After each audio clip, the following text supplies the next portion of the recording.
الحمد لله رب العالمين الرحمن الرحيم مالك يوم الدين إياك نعبد وإياك نستعين اهدنا الصراط المستقيم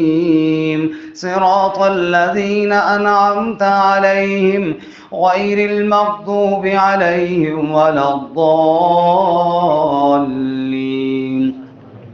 وما خلقنا السماء والأرض وما بينهما باطلا ذلك ظن الذين كفروا فويل للذين كفروا من النار أم نجعل الذين آمنوا وعملوا الصالحات كالمفسدين في الأرض أم نجعل المتقين كالفجار كتاب أنزلناه إليك مبارك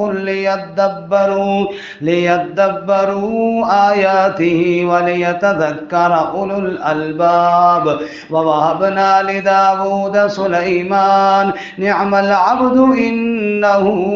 أواب إذ عرض عليه بالعشي الصافنات الجياد فقال إني أحببت حب الخير عن ذكر ربي حتى توارت بالحجاب ردوها علي فطفق مسحا بالسوق والأعناق ولقد فتنا سليمان وألقينا على كرسيه جسدا ثم أناب قال رب اغفر لي وهب لي ملكا لا ينبغي لأحد من بعدي إنك أنت الوهاب فسخرنا له الريح تجري